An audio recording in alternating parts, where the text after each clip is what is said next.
Hello students, welcome to all of you at your own YouTube channel Physics Math Solution. Today we discuss a very important topic of science, that is law of refraction of light.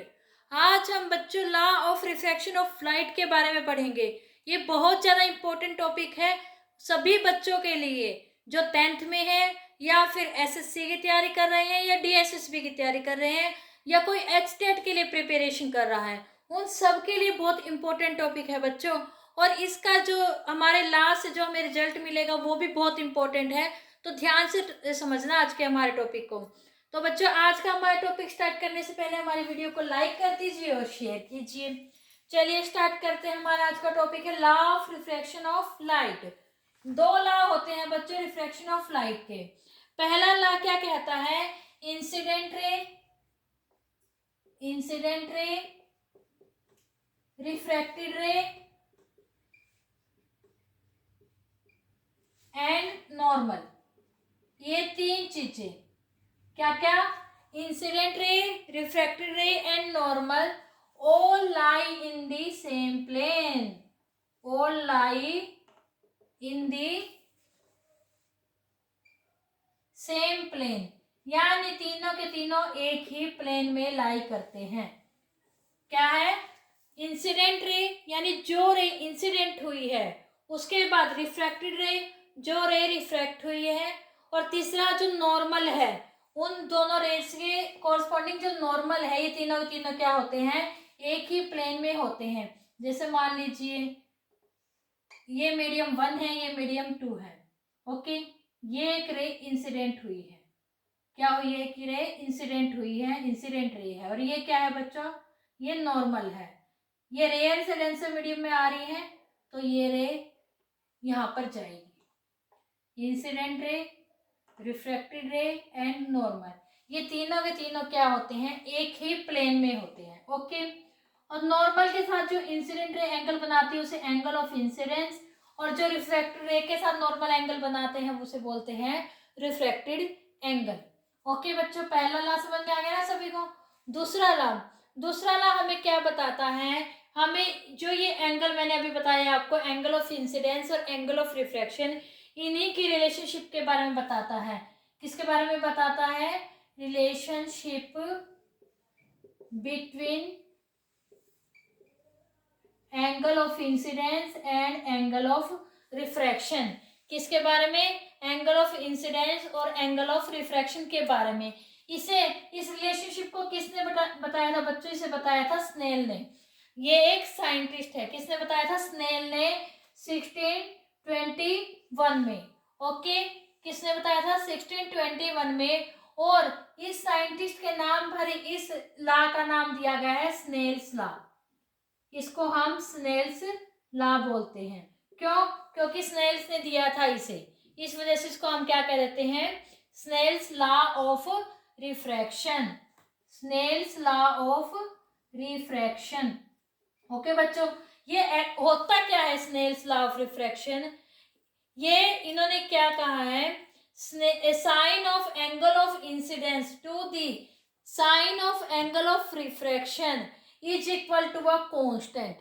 इन्होंने क्या कहा है, sine of angle of incidence ratio to sine of angle of refraction, यानी जो incidence angle के angle होगा और refractive angle होगा, इनका साइन ऑफ किसके इक्वल होगा, एक कांस्टेंट के इक्वल होगा। किसके इक्वल होगा, एक कांस्टेंट के इक्वल। समझ में आई बात, sine of angle of incidence divide by sine of angle of refraction is equal to a constant, एक कांस्टेंट के इक्वल होगा। और इस कांस्टेंट को हम क्या कहेंगे, रिफ्रैक्टिव इंडेक्स। क्या कहेंगे बच्चों, रिफ्रैक्टिव इंडेक्स। रिफ्रैक्टिव इंडेक्स बच्चों एक बहुत इंपॉर्टेंट टॉपिक है। साइन आई बटे में साइन आर, इसका मतलब ये किसके बराबर हो गया, ये हो गया sine i divide by sine r, किसके बराबर हो गया बच्चों, ये एन के बराबर। किसके बराबर, एन के बराबर, जिसे हम रिफ्रैक्टिव इंडेक्स कहते हैं और इसे हम एन से रिप्रेजेंट करते हैं। ओके बच्चों, चलिए हम इसको थोड़ा सा और आगे ब्रीफ में समझते हैं। मान लीजिए हमारा जो आई है, आई की वैल्यू कितनी है, मान लीजिए वो है 37 डिग्री। ये किसके लिए होती है बच्चों, जो लाइटिंग होती है एयर में उसके लिए है। मान लीजिए किसमें, एयर में जो लाइटिंग होती है उसके लिए ले रहे हैं हम। आर की वैल्यू कितनी, मान लीजिए 24। ये किस में है, ये एयर में थी, मान लीजिए ये गिलास में है, ग्लास में है, यानी ये यहाँ पर और ये यहाँ पर, ये ग्लास मीडियम है, ये एयर मीडियम है। ओके बच्चों, अब इसका रिफ्रैक्टिव इंडेक्स किसके बराबर होगा, sine of 37 degree divide by sine of 24 degree. जब आप इसे सॉल्व करेंगे बच्चों, सॉल्व करोगे तो आपकी पूरी एक ये ट्रिग्नोमेट्रिकल फंक्शन में आप लोगों ने किया भी होगा, या फिर एक टेबल आती है इसकी एज इट इज बनी बनाई, उसमें से आप देख सकते हैं 0.60 डिवाइड बाई 0.40 ये वैल्यूज होती हैं इनकी।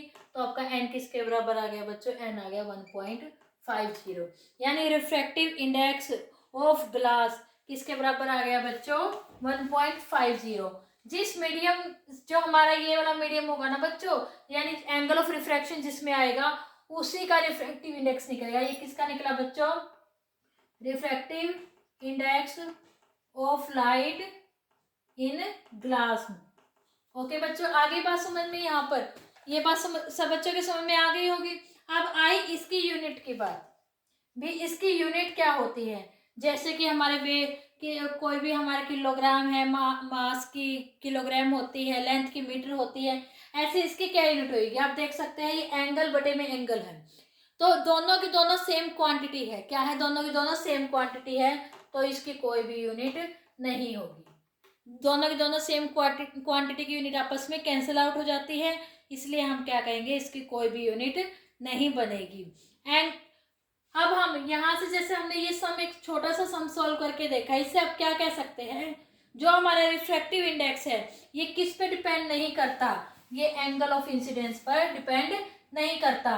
क्यों, क्योंकि हमने ये निकाला refractive index of light in glass. हम क्या कहेंगे, जो रिफ्रैक्टिव इंडेक्स है वो किस पर डिपेंड नहीं करता, ये एंगल ऑफ इंसिडेंस पर डिपेंड नहीं करता, does not depend on angle of incidence.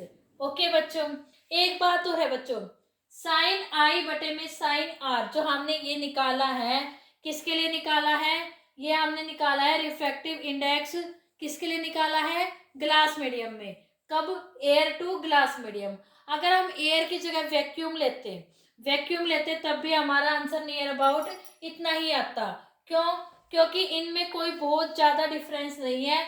अगर डिफरेंस है एयर में या फिर वैक्यूम मीडियम के इसमें, तो वो कितना आएगा बच्चों, बिल्कुल ही थोड़ा आएगा, जिसे हम नेग्लिजिबल कर देते हैं। इसलिए हम एयर मीडियम में और वैक्यूम मीडियम में नियर अबाउट सेम ही बात लेकर चलते हैं। ओके बच्चों, इसका मतलब ओवरऑल हम इस बात से हम क्या कह सकते हैं, रिफ्रैक्टिव इंडेक्स हमें क्या बताता है, रिफ्रैक्टिव इंडेक्स हमें किसी भी एक मीडियम के मीडियम से जब दूसरे मीडियम में लाइट जाती है तो उसकी बेंडिंग एबिलिटी के बारे में बताता है, भी कितनी बेंड हुई है कितनी नहीं, इसके बारे में हमें क्या बताता है, रिफ्रैक्टिव इंडेक्स।